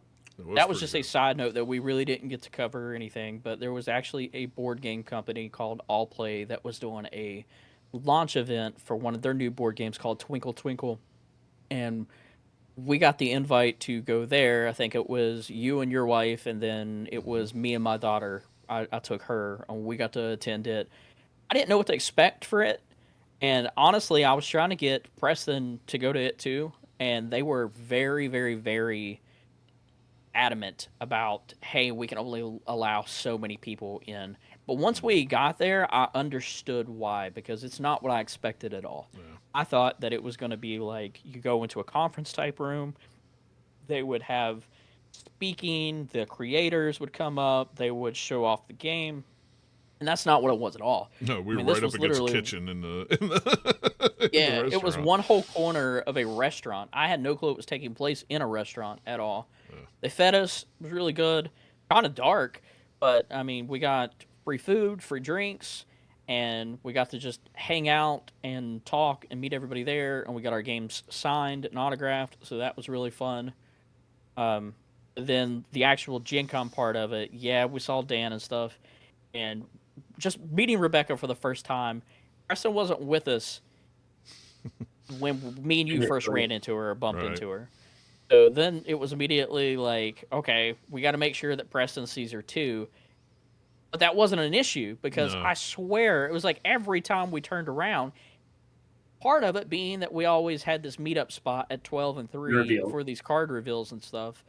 But like in a building with like 72,000 people, I feel like we were just constantly running into Rebecca. There was even one point on Saturday, which arguably the busiest day that there was there. I was out doing the actual show floor and stuff, and it was packed, super super busy. Felt like I was having an anxiety attack a little bit at one point. And then from behind me, I hear my name, and I'm like, "Oh, they're not talking to me." Then I hear like the pitter patter running up, and then I hear my name again, and I turn around, and it's Rebecca, and I'm like, "Seriously, 72,000 people here?" And and you can spot me from the back of my head. I'm like, we just met each other for the first time in person, and you can see my duck feathers sticking up, and you immediately know that it's me. And That's- And she so picked you out, that and was all pretty the cool. people that were taller than you. That's amazing. I Right? don't know how That's that that's what happened. it was. It's like he's short too. That's the only other short person I know. So that was pretty cool. What else happened? You asked a question during Q&A, which is pretty cool. You see it in the vlog. Yes, you can go check that out in the vlog. Somebody We may got have it up recorded the there whole during the Q&A. Q&A. Maybe. And then DKP and Ed. So yeah, we talked about content creators being there, but again, World Class Cards was there as well, and so were DKP and Ed, and they were actually set up most of the days over at the World Class Card booth. I think you could pay to play Pack Rush with them. They were playing Pack Rush. That's all I know. I don't know anything definitively. Either way, I stopped by looking Yeah. at the cards over there because I think we were looking for like a specific Enchanted Archimedes for an artist that was there. But seeing them, I took that opportunity to just talk to them a little bit. And as much crap as we give that red blue DKP deck, DKP as a person, I can genuinely say is one of the funniest human beings I have ever ran across. Just, I swear, it was probably 10 to 20 minutes of just riff-raffing back and forth, and then even him just picking on Ed the whole time. The whole time. It was great. It was fantastic. He was a really, really funny dude, and I think he genuinely cared. And even as like the show floor was closing that final day on Sunday, and we were getting ready to leave and walk out, DKP was still sitting there. Like, he was literally still there sitting there as we were leaving, and I made sure to stop and say, hey, safe travels on the way back and stuff. But the funniest part about it was, yes, they were there. They got to turn around and play Pack Rush with people and stuff. But then there was another artist who wasn't supposed to be at Gen Con or wasn't slated announced. on the He schedule. wasn't announced. Wasn't announced. Kindle, But the then- Seven Doors. Right. But then he specifically showed up for World Class Cards booth. And when we found out, we were like, oh, crap, we got to go. Let's go there. Let's get some cards signed. I was busy, so my wife at the time went over, still my wife, I don't know why I said it like that. Get death stares from the side over here. So my wife runs over at that time and to get some cards signed and stuff, and the artist is nowhere in sight. Everybody at the booth is extremely busy, so she looks around and she sees Ed sitting there. Mind you, she doesn't know these people like we do. Like, yeah, she plays Lorcana, but she doesn't necessarily know them. So she goes up to Ed Chu, runner up to the world championship, and then she's like, "Excuse me, sir, but do you know where the artist is?" I mean, in a way, I mean, we laughed and laughed and laughed for days about it. And honest, I don't know if it comes across as funny now as what it was at the time, but the disrespect to go up to someone who came runner up to the world championship and make it about an artist instead of him, like it You was don't know just what you don't know, and Cassidy didn't know. yeah. And then she's like, "Why? What did I do wrong? He was just sitting there." We were really tired too, so it was more funny, from exhaustion. We were, Surprised. but it was No, funny though. good people. I'll say this though, just seeing those players play was really cool too. Ed was actually in a set, our Reina Jafar sealed. That man was the first one to make his sealed deck, and I was like, I wish I had his brain.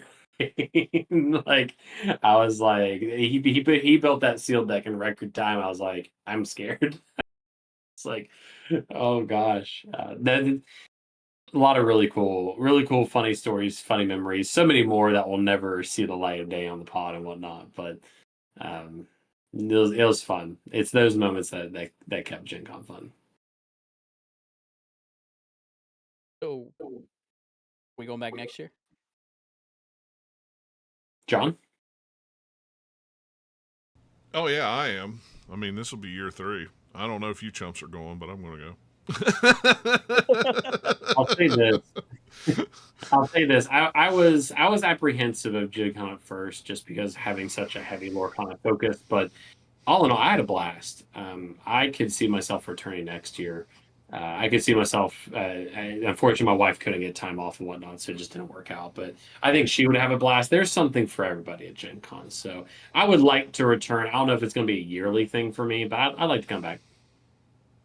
It's close enough to us that I Oh, can yeah. definitely see going back, especially Yeah. if we're going to keep getting press passes. But would love to go there and be part of the stuff with Ravensburger at some point down the line too. So that'd be awesome down the road. Old. Yeah, it's a good weekend. Good weekend. Shout out to the people we were with. We all had a house, but special shout out to John's wife. John's wife was Thank you, on Nikki. Nikki. Yep, she kept it going. She was on vacation. She didn't go to Gen Con, but she we didn't have to think about dinner and stuff like that. We were able to come home at 8, 9, 10 o'clock at night, and we had food ready. And so Nikki was a true MVP of the weekend. Mama Nikki took care of us. Yep. that was great. I could not even imagine trying to find a place to eat, let alone decide with 3 different parties after leaving a convention and stuff like that, being tired. So shout out. So there's a lot of people kept things rolling, but it's fun week. Fun week. We're still recovering. A lot of good memories, and we hope you all enjoyed listening to us ramble about Gen Con and whatnot. So, but we will be we're tongue tied. I'm still tired, as you could probably hear. We will be back in our next episode to talk even more Lorcana, some of the specifics we got at Gen Con. But for now, we wanted to kind of make a dedicated Gen Con episode. So if you are still here and still listening, thanks for listening so far. Thanks for pulling up a seat. But as always, be sure to check out all the Gen Con content, the vlog, collection quest, the panel, all the social media content on YouTube. All that's going to be linked down below. As always, be sure to email your questions or thoughts to podcast@theinktable.com. Also, leave us a voicemail. We might have to ditch the voicemail thing since it's not being used. But voiceline.app/theinktable. And you can easily find and follow all of our socials on our link tree, which is going to be linked down below on the Ink Table. For even more Lorcana content, you can follow Mr. Storyborn Dylan at Storyborn Dylan on YouTube. I don't know. Do you have the name now? Is that official, or is that just the channel name? Just the channel name, I do believe. probably don't qualify. It's a new channel, so you probably don't have the vanity URL yet. But we'll have that link down below. Maybe I do. I don't know. I don't know. We'll find out. But Dylan has done a really good job with like an extension of the ink table, like kind of talking about how the Illuminator is on fire and we're celebrating. Like, okay, like Just trying to bring more people in and expand on that conversations that we have here about story and the stuff that we really, really like and enjoy that maybe we don't have time to sit down and expand on it here. And I think Yeah. we've got some people to come in through that. Yep. And the lore channel in the Discord's new after popular demand. So we got a whole channel dedicated to that now. So and also speaking of that, the Discord, be sure to join the Discord. Pull up a seat anytime to the table at the Discord down below. So if you are, doesn't matter what platform you are listening on, feel free to give us a like, a comment, a rating. Helps you out more than you will ever know. But for now, thanks for pulling up a seat to the ink table. You are always welcome. Thanks for pulling up a seat, and we will see you in our next episode very soon. See you on the next one. Yes.